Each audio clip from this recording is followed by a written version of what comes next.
Well, welcome in everyone to another teaching here. We're going to do another short study looking at what is currently happening in our world as it relates to end times biblical prophecy.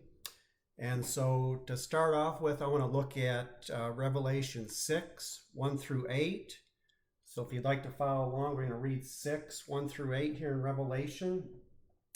I watched as the Lamb opened the first of the 7 seals. Then I heard one of the 4 living creatures say in a voice like thunder, "Come!" I looked, and there before me was a white horse. Its rider held a bow, and he was given a crown, and he rode out as a conqueror bent on conquest.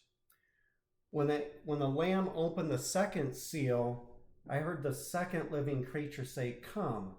Then another horse came out, a fiery red one. Its rider was given power to take peace from the earth and to make men slay each other. To him was given a large sword. When the Lamb opened the 3rd seal, I heard the 3rd living creature say, "Come." I looked, and there before me was a black horse. Its rider was holding a pair of scales in his hand.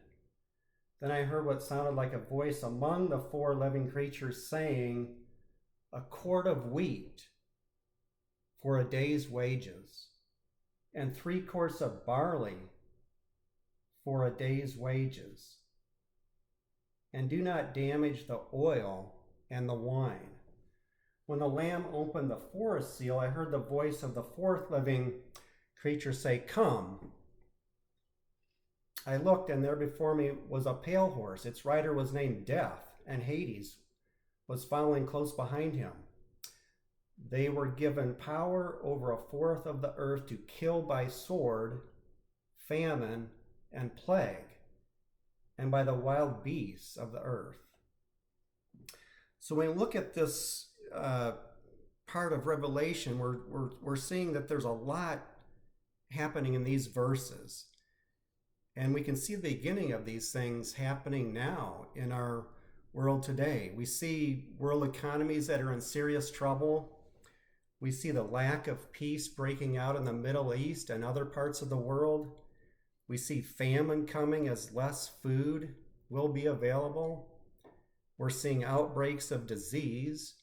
We're seeing the nations run out of oil and gas. You know, if you're looking and watching closely, you can see these things getting closer and more intense each day. Let's look at Matthew 24. And I'm going to flip over here to Matthew 24.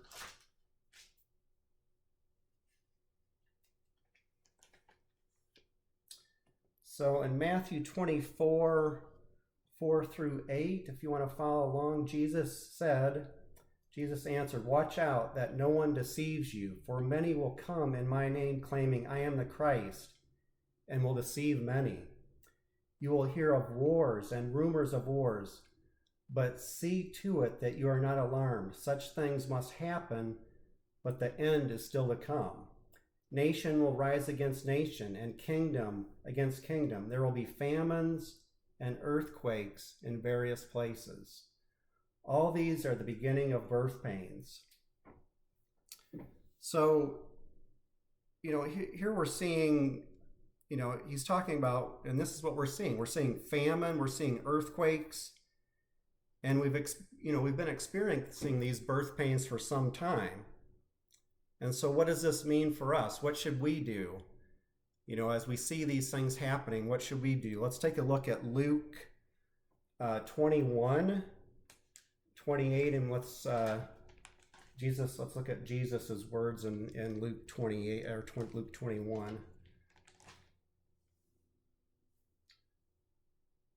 So Luke 21, 28, and Jesus is saying, "When these things begin to take place, stand up and lift up your heads, because your redemption is drawing near."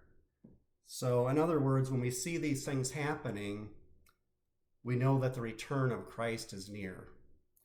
And in my opinion, with all that we are seeing in our world today, he is near. He is so near, and we must be ready to meet him any moment now.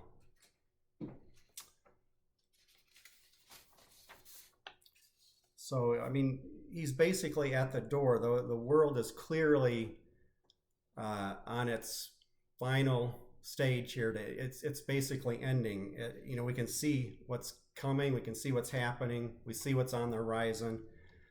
And so I just want to ask you, are you ready? Do you see the day of his return getting closer and closer? I encourage you to spend time with him and make yourself ready when he appears. With that, I will end our study for this time. I hope to see you in the next one. Bye, family. God bless.